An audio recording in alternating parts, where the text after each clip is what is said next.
자, 로마서 1장 18절에서 20절.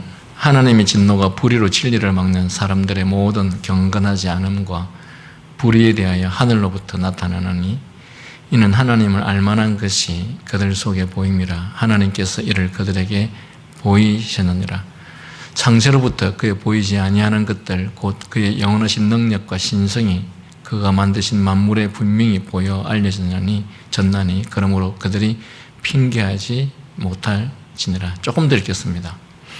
하나님을 알 때 하나님을 영화롭게도 아니하며 감사하지도 아니하고 오히려 그 생각이 허망하여지며 미련한 마음이 어두워졌나니 스스로 지혜 있다 하나 어리석게 되어 썩어지지 아니하는 하나님의 영광을 썩어질 사람과 새와 짐승과 기어다니는 동물 모양의 우상으로 바꿨느니라. 그러므로 하나님께서 그들을 마음의 정욕대로 더러움에 내버려 두사 그들의 몸을 서로 욕되게 하게 하셨으니 이는 그들이 하나님의 진리를 거짓 것으로 받고 피조물을 조물주보다 더 경배하고 섬김이라. 주는 곧 영원히 찬송할 이시로다.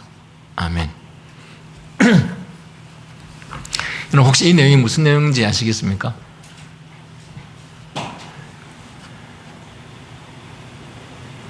자, 여기 18절 보시면 하나님의 진노가 불의로 진리를 막는 사람들의 모든 경건하지 않음과 불의에 대하여 하늘로부터 나타나니 이는 하나님을 알만한 것이 그들 속에 보임이라. 하나님께서 이를 그들에게 보이셨느니라.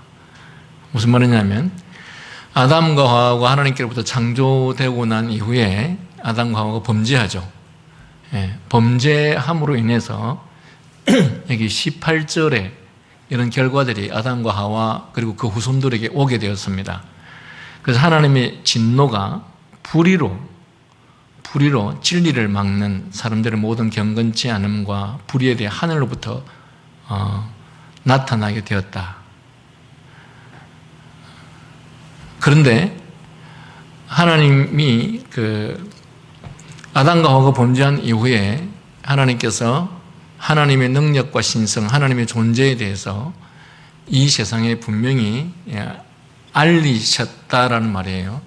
알리셨는데 인간이 범죄하고 타락함으로 말미암아서 하나님의 구원의 진리, 하나님의 존재에 대한 인식을 어렴풋이만 하고 정확하게는 알지 못하게 되었다. 그래서 철학자들이 어떤 철학자들은 만물의 근원은 물이다. 어떤 철학자들은 만물의 근원이 불이다. 어떤 철학자들은 만물의 근원이 흙이다. 막 이렇게 표현을 해요. 그것이 왜 그렇게 말을 하냐면 하나님의 능력과 신성이 만물 속에 임하여서 만물을 통해서 나타나니까 그러니까 인간들이 보기에는 곧 흙이 신인 것처럼 보이고 물이 신인 것처럼 보이고 불이 신인 것처럼 보이게 되었다라는 말입니다. 이건 다시 무슨 말이냐면 여러분 흙에서 뭐가 나옵니까? 온갖 식물이 나오고 열매가 맺히죠. 곡식이 나오죠. 그죠? 그래서 흙이 우리의 먹을 것 그리고 먹을 것만 줍니까? 입을 것도 주죠. 우리의 모든 입을 것들이 어디서 나오는 것들입니까? 다 흙에서부터 나오는 것들이죠. 그러니까 만물의 근원 즉 신이 이 흙 속에 흙이 곧 신이구나 이렇게 생각을 하는 거죠. 심청이가 어디에 빠져 죽습니까? 바다에 빠져 죽죠. 왜 바다에 빠져 죽습니까? 바다의 신에게 제물을 바치면 그러면 바다의 신이 곡식을 고기를 많이 준다든지 생선을 많이 준다든지 곡식을 준다든지 이런 복을 줄 거라고 생각을 하기 때문에 바다의 신에게 사람을 바치죠. 그러면 왜 사람들은 바다를 신이라고 생각합니까? 태풍이 일어나고 파도가 치면 이 파도의 힘이 물의 힘이 얼마나 강합니까? 그냥 썰어버리죠. 그러니까 바다에 신이 있구나. 그래서 흙이나 불이나 이런 것들을 다 신으로 생각을 하는 거죠. 근데 왜 그럼 그들이 그렇게 바다를, 흙을, 물을 신이라고 생각을 하게 되었을까?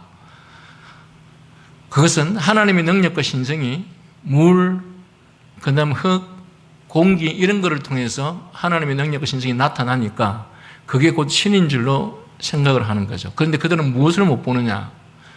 인간이 죄를 범함으로 말미암아서 하나님을 직접 인식하고 직접 깨닫고 직접 볼 수 있는 능력을 상실해 버렸습니다. 그러다 보니까 하나님을 올바로 보지 못하니까 하나님을 제대로 섬길 수는 없고, 그런데 그 신이라는 것이 물이나 흙이나 이런 것들을 통해서 능력과 신적이 나타나니까 그게 곧 신이라고 생각을 해서, 그래서 그때부터 인간들이 바다의 신에게 절하고, 그 다음에 여러분 독수리의 형상 앞에 절하고, 나무에 절하고, 돌에 바위에 절을 하고, 이 모든 것들이 하나님의 능력과 신성이 그것들을 통해서 드러나니까 하나님의 존재를 보지 못하는 인간은 그것 자체가 곧 신이라고 생각을 하게 되는 거죠. 그래서 지금 우리가 조금 전에 읽었던 보세요. 20절을 보면 이제 19절을 보면 하나님을 알만한 것이 그 속에 보임이라 했을 때 그 만물 속에 하나님의 능력과 신성이 있다 보니까 사람들은 거기에서 하나님 즉 신을 어렴풋이 발견하게 되는 거죠. 그리고 20절에 창세로부터 그에 보이지 아니하는 것들 곧 그의 영원하신 능력과 신성이 그가 만드신 만물에 분명히 보여 알려졌나니 그러므로 하나님이 없다, 신이 없다, 핑계할 수 없다 이렇게 말합니다. 그런데 21절에 오니까 그들이 하나님을 알기는 알되 하나님을 영화롭게도 아니하고 감사하지도 아니하고 오히려 그 생각이 허망해져서 미련한 마음이 어두워졌다고 하면서 스스로 지혜 있다 하나 어리석게 되어서 썩어지지 아니하는 하나님의 영광을 썩어질 사람, 새, 짐승과 기어다니는 동물 모양의 우상으로 바꾸었느니라. 그래서 그들이 동물이나 바위나 새나 이런 것들 앞에서 그것들을 우상으로 섬겨서 절하기 시작했던 거예요. 그러니까 인간이 대단히 지혜롭고 대단히 똑똑한 것처럼 보이지만 그 지혜가 죄로 말미암아서 어두워져서 그래서 하나님을 제대로 인식하지 못하다 보니까 하나님의 능력과 신성이 그 만물을 통해서 나타나는데 그 만물을 통해서 나타나다 보니까 만물 자체가 신으로 생각을 해서 그래서 그 만물에게 절을 하고 만물을 숭배하고 만물에게 고개를 숙이는 이런 일들이 생기게 된 것이죠. 그래서 오늘날 우리나라 같은 경우에도 온갖 그 무속신앙들이 발달하게 되고 뭐 산에 어떤 큰 뭐 바위라든지 또 동네마다 느티나무 같은 게 있으면 거기에 가서 절을 한다든지 이런 일들이 바로 인간이 죄로 말미암아서 하나님을 올바르게 바라볼 수 있는 눈과 인식이 상실되었고 그렇지만 하나님께서는 온갖 만물들 속에 만물을 통해서 하나님의 능력과 신성을 나타내니까 인간은 하나님을 볼 수 있는 능력은 상실했으나 그러나 하나님께서 그것들을 통해서 하나님의 존재와 능력을 나타내니까 인간은 곧 그것들이 하나님 곧 신인 줄로 착각을 해서 그것들에서 절하기 시작했다. 그래서 스스로 지혜 있다 하지만 우둔하게 되어서 오히려 새와 동물과 이런 것들 앞에 절을 하게 되는 그것들을 우상으로 섬기는 이런 우스꽝스러운 현상이 벌어지게 되었다라고 말하고 있는 내용이 이 내용입니다. 잘 이해하셨습니까? 그래서 오늘날 이 땅에 살아가고 있는 사람들은 그런 측면에서 모든 사람들이 이렇게 하나님의 능력과 신성이 우리가 살아가고 있는 모든 만물 속에서 만물을 통해서 나타나고 있으니까 어느 누구도 신이 없다고 말하는 사람은 하나도 없습니다. 왜? 그 신의 능력과 신성이 곳곳에서 드러나니까. 다시 말하면 이것들은 신이 아니면 할 수 없는 일들이 막 일어나니까 그래서 사람들은 신은 반드시 존재한다고 생각을 하게 되었고 신이 존재한다고 생각을 하니까 사람들은 무엇이 과연 신일까 해서 어떤 사람들은 바위, 어떤 사람들은 뭐 물, 어떤 사람들은 나무, 뭐 이런 어떤 사람들은 동물의 형상 이런 것들을 만들어 놓고 그것들에게 절을 하는 그런 현상들이 나타나게 되었고 우리나라에도 과거에 이제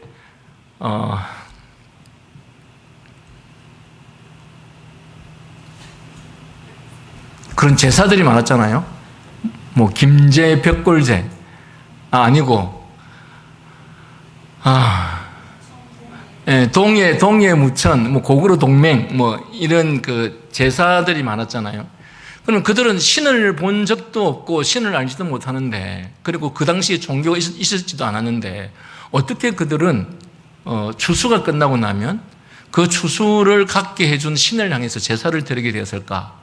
이것이 결국은 인간이 살고 있는 이 만물 속에 하나님의 능력과 신성이 임해서 그것들이 마치 신에 의해서 움직이는 것처럼 보이게 되어서, 그래서 한 번도 신에 대해서 배운 적도 없고 들은 적도 없는 사람들 안에 없지만 그들 속에 자연스럽게 신에 대한 인식과 동경심이 생겨나서, 그래서 과거에 우리나라에도 고조선 시대에도 마찬가지고 다 이런 제사 제도가 있게 되었다라는 사실입니다. 이해하셨습니까? 지금 이 로마서 1장 19, 20절의 말씀들이 그런 내용들입니다. 그런데 중요한 것은 이렇게 신에 대한 인식은 분명히 있기는 있는데 정확하게 신이 누군지를 알지를 못하는 거예요. 그래서 이 땅에 이렇게 많은 종교들이 생겨난 겁니다. 만약에 인간이 범죄하지 않아서 신을 제대로 알 수 있는 인식을 상실하지 않았더라면 이 땅에 이렇게 많은 종교들이 있을 필요가 없습니다. 왜? 애초부터 신을 정확하게 아니까. 그런데 신을 인식할 수 있는 능력을 상실해 버렸지만, 그러나 하나님의 능력과 신성이 만물을 통해서 나타나니까 신은 분명히 존재하는데 그 신이 도대체 누군지를 모르겠는 거예요.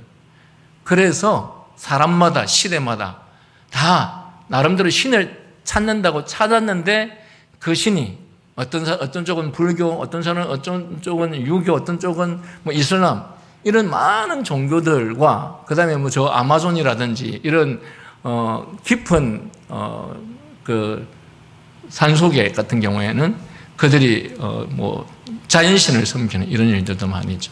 그래서 뭐 철학에 보면 여러분 자연신론이라고 하는 말씀도 들어본 적 있죠.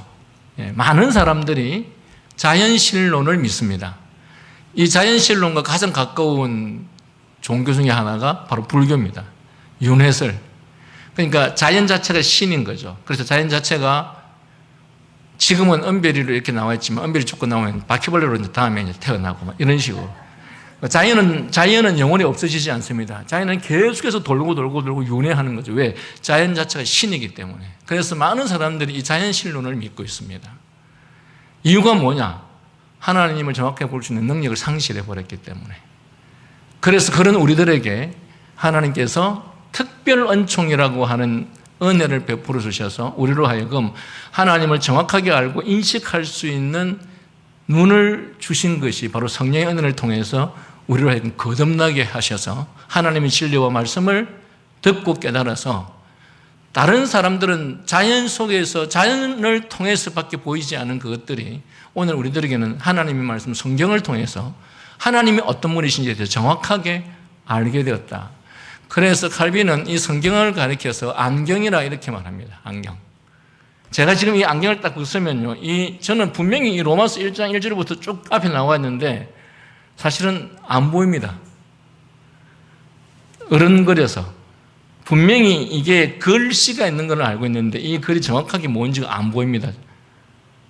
그래서 돋보기를 써야만이 이게 정확하게 보이는 거죠. 죄로 말미암아 부패한 인생은 하나님을 어렴풋이만 알게 되고 정확하게 알지 못하는 거예요.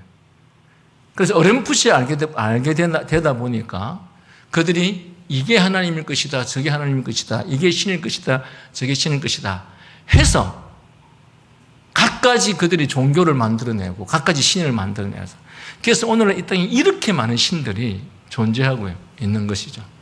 그런 우리들에게 하나님께서 특별히 장세전부터 우리를 선택하시고 하나님의 때에 우리를 부르셔서 성령 하나님의 말씀을 통해서 우리의 눈을 뜨게 해 주시니까 그 눈을 뜨게 해 준 것이 바로 이 성경, 하나님의 말씀.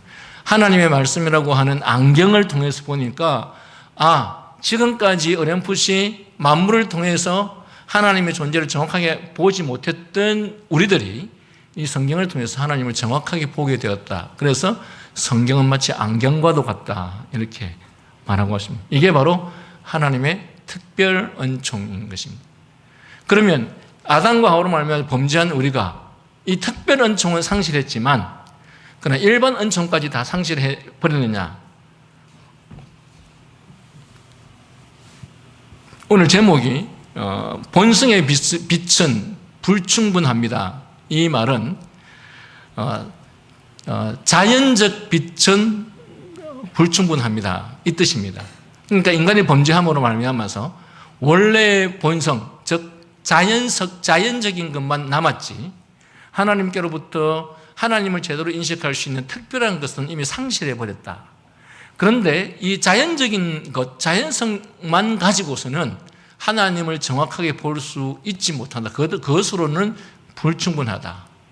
그래서 이 자연 속에 자연의 빛이 불충분하다라는 바로 그 말이 조금 전에 우리가 읽었던 1장 18절부터 여기 23절의 말씀입니다. 이들에게는 뭐밖에 없다. 본성의 빛, 즉 자연적 빛밖에 없다 보니까 그들은 하나님에 대해서 정확하게 알 수 없다는 것이죠. 그리고 선을 행할 수도 없게 되었다. 그러나 무엇은 남아있는가? 본성의 빛은 남아있는데 그 본성의 빛이 뭐냐? 그게 바로 일반 은총입니다. 그래서 불신자들도 하나님을 안 믿는 사람들도 수학은 하고 국어는 하고 체육은 하고 영어는 하고 철학은 하고 이런 일반적 능력은 그것까지 다 상실된 것은 아니다. 그러나 구원에 이르는 지식, 선을 향한 지식, 진리를 향한 지식은 그들은 상실되었다. 따라서 여기 본성의 빛, 이 자연의 빛만 가지고서는 구원에 이르는 지식을 알기에 또는 거듭남 은혜를 알기에는 불충분하다. 그 말이 지금 이 제목이 말하고 있는 거예요. 자, 보시겠습니다. 확실히 타락 후에도 사람 안에 본성의 빛이 조금 남아있다. 예. 이게 지금 일반 은총을 이야기하는 겁니다.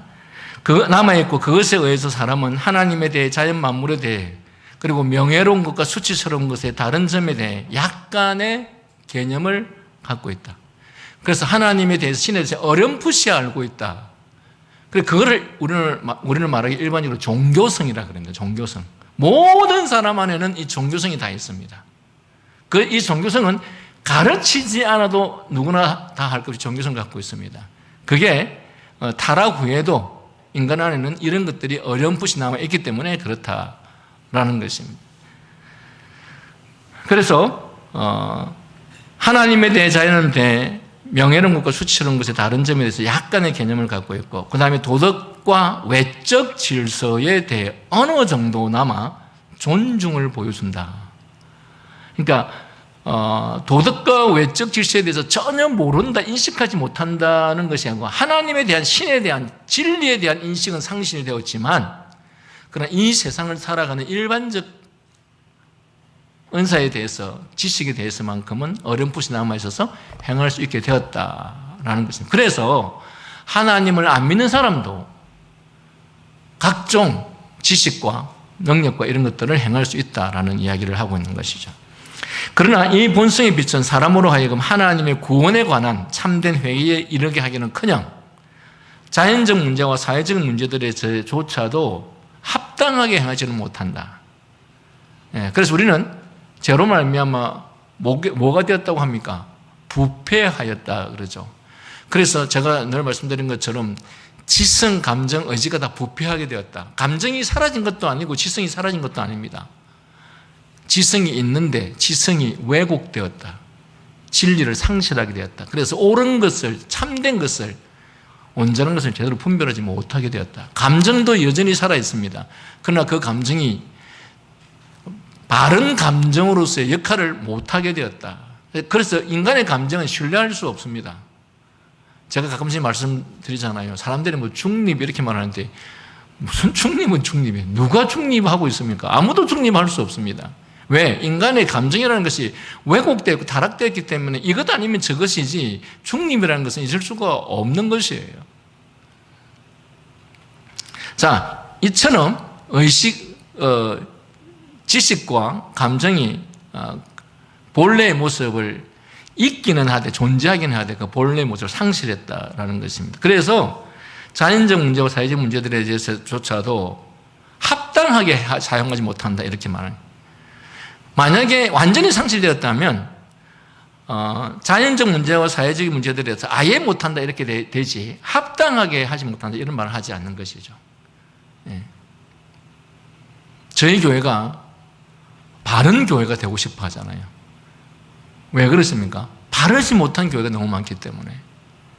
그러면 교회 자체가 아예 없는 것이 아니라 교회 자체는 있습니다. 전국 방방곡곡에 수도 없이 5만 개가 넘은 교회들이 있습니다. 그런데 그 교회들이 없다는 뜻이 아니라 바른 교회가 많지 않기 때문에 바른 교회를 이루자는 것이죠. 마찬가지로 자연적 문제와 사회적 문제에 대해서 전적으로 온전히 다 알 수는 없지만 그러나 합당하게 해야 되는데 그걸 하지 못한다는 거죠. 더욱이 이 빛이 무엇이든지 간에 사람은 자신의 죄악으로 인하여 이 본성에 또는 죄악으로 말미암아 이 본성이라고 하는 말을 자꾸 오해하면 안 됩니다. 본성이라는 말 오리지널로 이해하면 안 되고요. 우리가 이제 본성적으로 부패하고 타락했다. 이 말은 아담과 하와의 범죄로 말미암아서 우리의 본질적 본성적인 것들이 부패했다는 그 뜻인 것이죠. 그래서 이 말을 본성적이다 또는 자연적이다 이렇게 표현할 수 있는 것입니다. 여러 면에서 이 빛을 완전히 더럽히고 있습니다. 그렇게 함으로써 사람은 스스로 하나님 앞에서 핑계할 수 없다. 아, 하나님 어디 있습니까? 하나님 없지 않습니까? 라고 핑계하지 못합니다. 왜? 하나님의 능력과 신성이 모든 만물 속에 보여 알게 되느니 너희가 핑계할 수 없다. 너희들 안에 종교심이 있지 않느냐? 너희가 하나님을 전혀 인식하지 없다면 어떻게 너희가 신에게 절을 하고 신을 만들고 어떻게 너희가 제사를 드리느냐? 하나님에 대해서 분명히 그들이 인식은 합니다.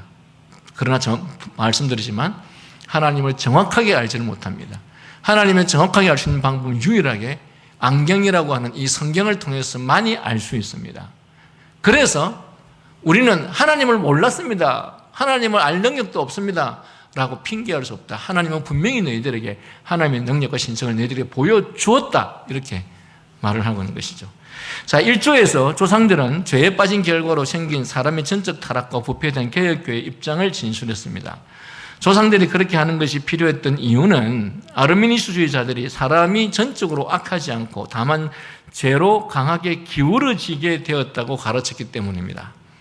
아르미니스주의자들은 말하기를 사람은 죄 가운데 죽지 않고 다만 병들었기 때문에 여전히 도움을 요청할 수 있다고 했습니다. 그들은 말하기를 사람은 타락 이후에 자기 안에 무엇인가 본성의 빛을 가지고 있는데 만일 이것을 잘 사용하기만 한다면 스스로 자신은 타락한 깊이에서도 자유롭게 될 수 있고 또 하나님께 도달할 수도 있다고 하였습니다.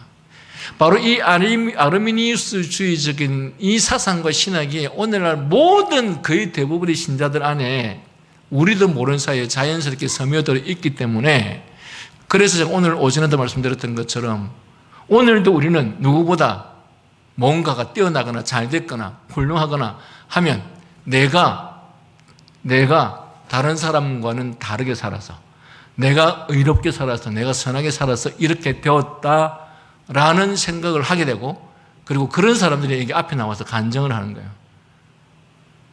내가 다른 사람보다 더 열심히 하나님을 섬겨서 내가 이렇게 되었다. 그런데 제가 늘 말씀드린 것처럼 이 내용이 무엇과 본질적으로 갈등을 일으킵니까? 인간은 죄로 말하면 전적으로 부패했다는 말과 배치가 되는 말입니다. 어떻게 인간이 전적으로 부패하고 타락했는데 그 사람이 다른 사람보다 더 선하게 살 수 있고 더 의롭게 살 수 있느냐?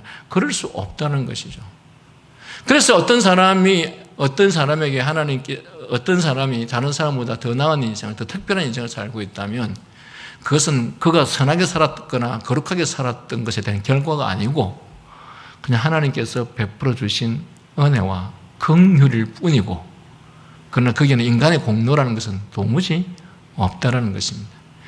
그런데 이 아르미니우스주의자들이 끊임없이 이 교회 안에 스며들 수 있는 것은 이 인간이라는 존재가 이 아르미니우스주의자들의 이런 신학을 제일 좋아하거든요.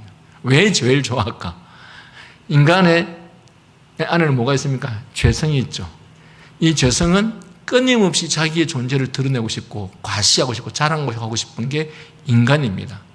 그런 인간들에게 너가 다른 사람보다 더 멋지게 살아서 이런 결과를 얻었다라고 해주는 말을 얼마나 좋아하겠습니까? 얼마나 인간 안에 이 자랑하고 싶고 과시하고 싶은 마음이 있겠습니까? 그런데 그런 사람들에게 이 아르미니스주의적인 신학을 갖다 주면 이 사람들이 좋아서 어쩔 줄을 모르는 거죠. 그래서 자랑하려고 하는 거죠. 자랑하고 싶어 죽겠는데 간증을 시켜주니 얼마나 좋은 기회가 됩니까? 그죠? 거기에다가 한 번 가면 막 100만 원씩 주는데, 100만 원씩 아니죠. 저기 탤런트도 500만 원 준다고 했죠. 얼마 전에도 여기 Y교회에서 500만 원 받고 갔습니다.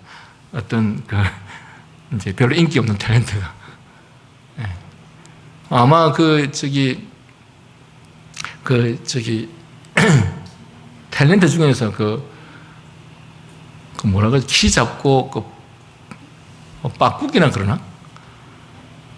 키 작고, 입 크고 한 코미디언 있었잖아요. 네?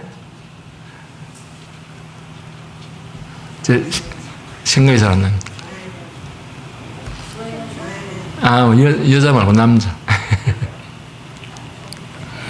그 친구도 몇 년 전에 우리 노예의 H교회에 와서 간증하고 이제 갔죠. 돈을 얼마나 많이 주는지 모릅니다.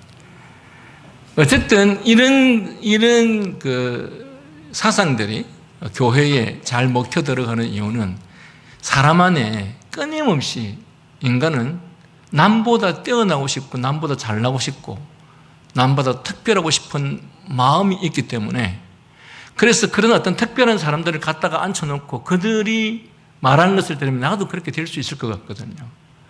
그래서 이런 사람들 앞에 사람들은 흥분하게 되고, 이런 설교 앞에 사람들은 흥분하게 되는 것입니다.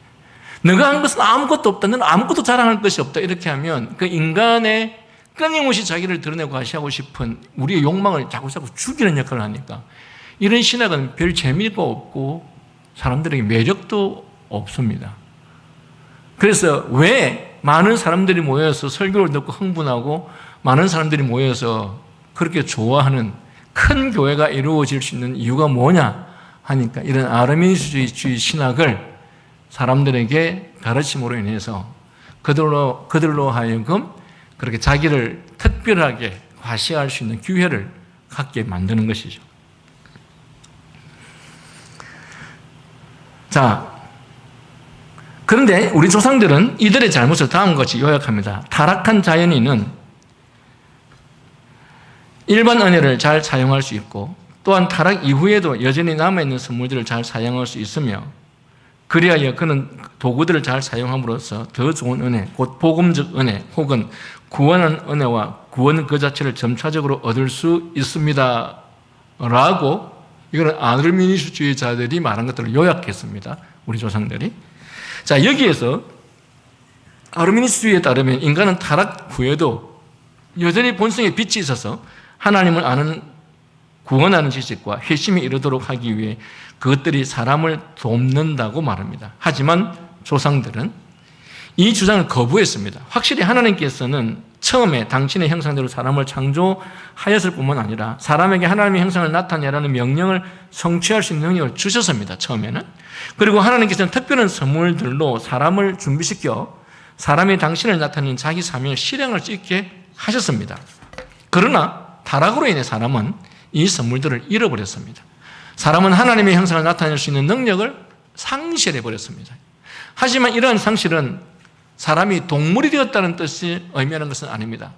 그러니까 인간성을 완전히 인간적인 부분을 하나도 없게 되는, 인간 자체가 말살되었다는 뜻은 아니라는 것입니다.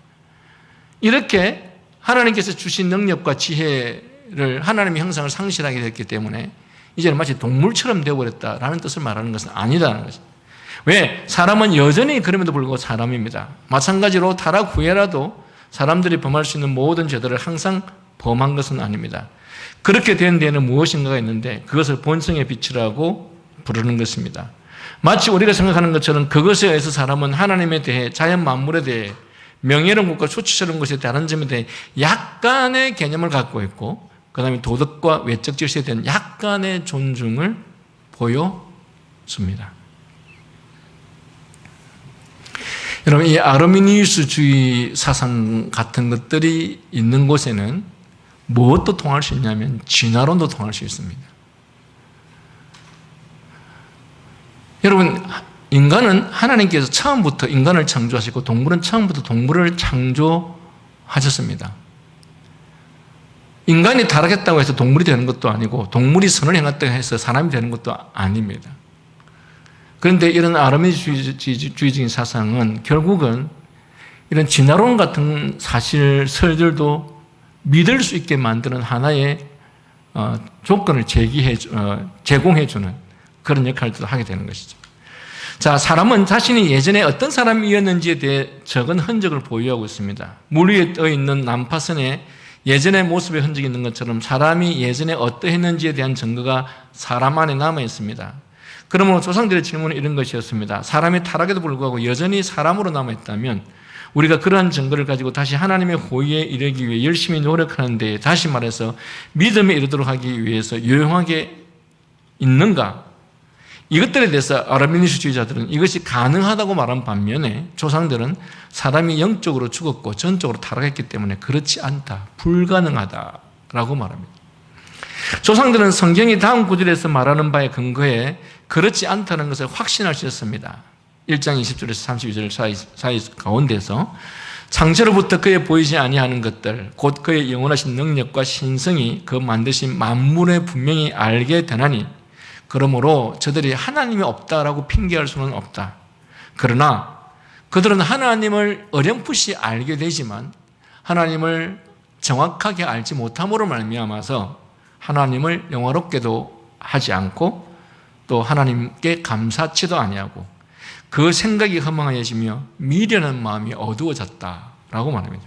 사람은 하나님께서 만드신 만물 속에서 하나님의 속성을 인식할 수 있습니다. 어느 정도 하나님을 압니다.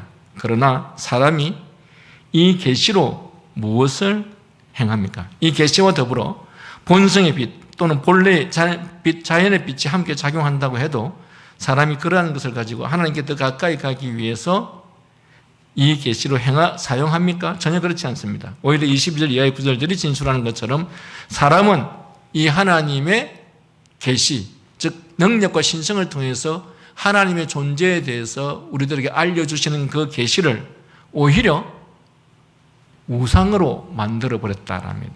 그래서 고린도서 2장 14절에 육에 속한 사람은 하나님의 성령의 일을 받지 않으니 저희에게는 미련하게 보임이요 또 깨닫지도 못하느니 이런 일은 영적으로라야 분별함이니라.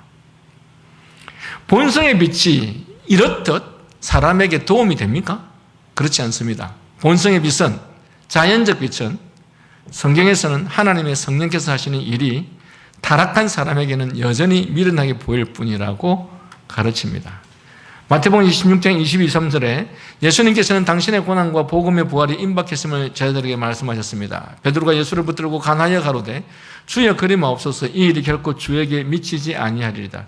예수께서 돌이키시며 베드로에게 이르시되 사단아 내 뒤로 물러가라. 너는 나를 넘어지게 하는 자로다. 내가 하나님의 일을 생각지 않고 아니하고 도리어 사람의 일을 생각하는도다 하셨도다. 베드로가 감히 예수님 앞에서 예수님에게 고난이 올 것이라고 말을 하니까 예수님에게 그런 일은 결코 오지 않을 것입니다 라고 말을 하는 것이죠. 제자들이 보기에는 예수님은 죽으시면 안 되는 거죠. 왜? 예수님은 메시아고 구원자인데 그 메시아가 구원자가 죽어버리면 모든 게 다 끝나지 않습니까? 죽으면 안 되는 거죠. 그래서 예수님께 오히려 베드로가 그럴 일은 없습니다 라고 말합니다. 근데 여러분, 구원은 예수님이 살아계셔야 오는 겁니까? 구원은 예수님이 죽으셔야 오는 겁니다. 그것이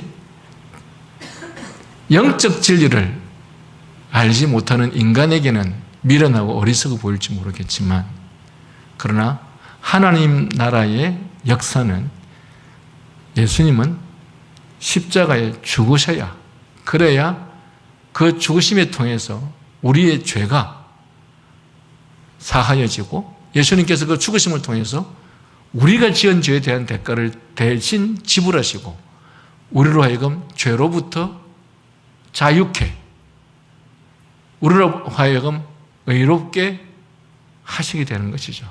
죽으셔야 되는 것입니다. 그러나 모든 것을 눈에 보이는 것 외에 또 눈에 보이는 것밖에 판단하지 못하는 인간의 관점에서는 그렇게 되면 안 된다라고 생각하는 것이죠. 제가 오전에도 말씀 나눴던 것처럼 모든 것을 눈에 보이는 것으로 판단하는 인간은 자기에게 뭐 좋은 게 주어지면 하나님 축복하셨다. 뭐 나쁜 게 주어지면 하나님께서 어떻게 살아계시면 이럴 수 있습니까? 왜? 모든 것들을 보이는 것으로 판단하는 인간이기 때문에. 그러나 세상에는 우리가 알지 못하는, 우리에게 보이지 않는 것들이 얼마나 많은데 경험한 것 외에는 결코 알지 못하는 그 인간의 짧은 시각으로 모든 것들을 판단하려고 하느냐.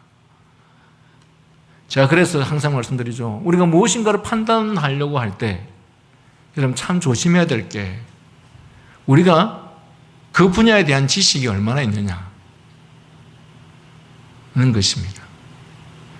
자기의 지식의 범위가 어디만큼 얼마인지도 알지 못하는 자가 눈에 보이는 현상적인 것을 가지고 이렇다 저렇다 평가하고 판단하는 것이 얼마나 우스운 일인지 모른다는 것이죠.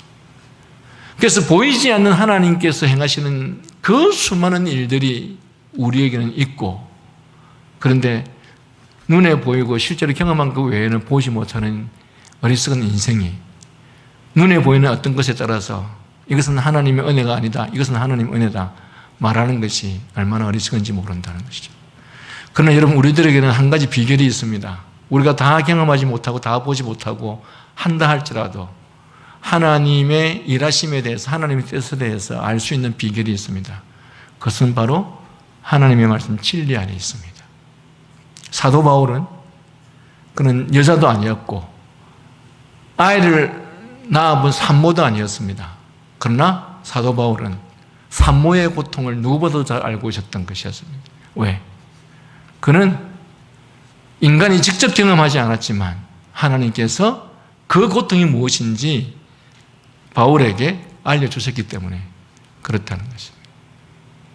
그렇다면 이런 모든 진리가 바로 이 성경 안에, 하나님의 말씀 안에 있다라고 하는 사실을 저희는 기억할 수 있는 것이죠.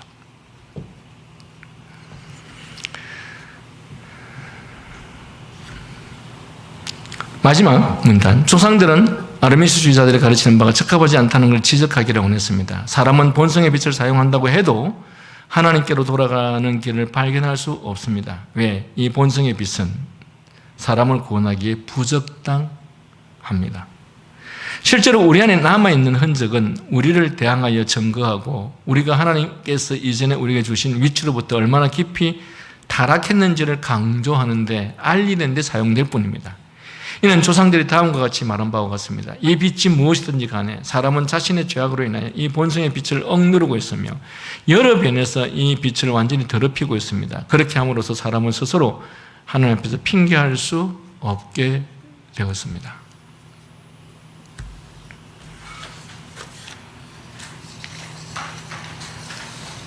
여러분, 제가 늘 말씀드린 것처럼 인간은 무지합니다. 어리석습니다.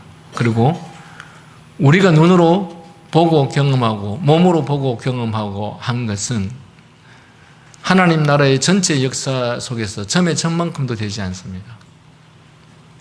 그래서 우리가 경험한 것을 통해서 또 우리 눈앞에 펼쳐진 현실을 통해서 하나님의 뜻을 알려고 하는 것만큼 어리석은 것도 없고, 눈앞에 펼쳐진 실제적인 어떤 현상을 통해서 하나님이 누구이신지에 대해서 알려고 하는 것도 대단히 어리석습니다. 왜? 하나님을 알지 못하는 모든 사람들이 눈에 보이는 현상적인 것들을 가지고 하나님에 대해서 알려고 했고 하나님에 대해서 인식하려고 했지만, 그러나 그렇게 해서 하나님을 알려고 했을 때, 그렇게 시도했을 때 나타나는 현상은 사람들이 어리석게도 오히려 자기들이 만든 물건 앞에 말도 하지 못하고 듣지 못하고 살아있지도 않는 자기들이 만든 물건 앞에 살아있는 그것을 만든 사람이 자기에 의해서 만들어진 그것 앞에 절을 하는 이런 우스꽝스러운 일들이 일어납니다. 여러분, 절에 가면 얼마나 많은 불상들이 있습니까? 그건 누가 만들었습니까? 우리가 만들었습니다. 그런데 그 불상이 살아있는지 죽었는지 누가 압니까? 모릅니까? 알죠? 그 불상이 숨을 쉽니까? 그 불상이 말을 할 줄 압니까? 그 불상이 들을 줄 압니까? 그런데 인간이 그 불상 앞에 가서 절을 하고 있습니다. 그래서 이 로마서 말씀에서 스스로 지혜 있다 하나 우준하여서 하면서 뭐라고 말하죠? 썩어지지 아니하는 하나님의 영광을 썩어질 사람과 새와 짐승과 기는 동물의 모양 우상으로 바꾸었다. 그런데 그 다음 말씀 보면 그러므로 하나님께서 그들의 마음의 정욕대로 더러움에 내버려 두사 그들의 몸을 서로 욕되게 하셨으니 이는 그들이 하나님의 진리를 거짓으로 받고 피조물을 조물주보다 더 경배하고 섬김이라. 제가 한마디만 마치겠습니다. 제가 고등학교 때쯤이었던 그때 저희 동네에 태풍이 불어가지고 그 바닷가에 그 벽사장 옆에 있던 한 몇백 년 된 그 느티나무가 있었는데 그게 쓰러졌어요. 근데 이제 그 느티나무는 항상 사람들이, 그 동네 사람들이 뭐 행사 때마다 제사를 지내고 했던 곳이었죠. 느티나무 쓰러지니까 아무도 거기에 손을 못 대는 거죠. 그래서 그분들이 우리한테, 교회한테 저거 좀 해결해 달라고 해가지고 우리가 다 톱 깎아가지고 다 배에 와서 장작해서 불 때웠는데 이런 그 우스꽝스러운 일들이 일어나는 거예요. 이게 인간의 죄로 말미암아 부패하여져서 스스로 우준하게 되어서 지혜롭다고 하지만 우준하게 되어서 오히려 조물주보다 피조물을 더 경배하는 이런 일들이 발생하게 되었다.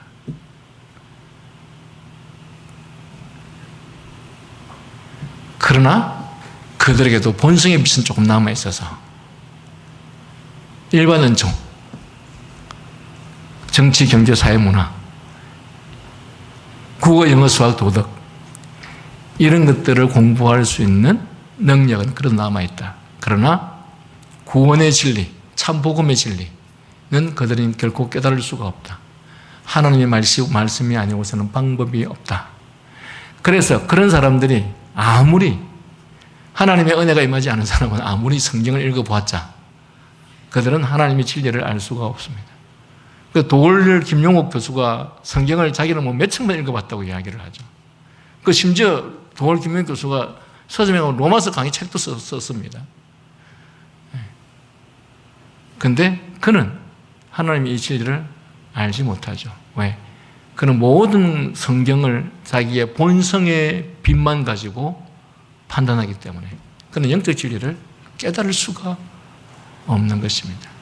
그런 측면에서 하나님께서 우리들에게 이 복음을 통해서 하나님을 알 수 있는 능력을 주셨다는 것이 또 이 복음을 받아들이게 되었다라고 하는 사실이 이 복음을 알려고 하게 되었다는 이 사실이 얼마나 감사한 일인지 모른다라는 것입니다. 기도하겠습니다.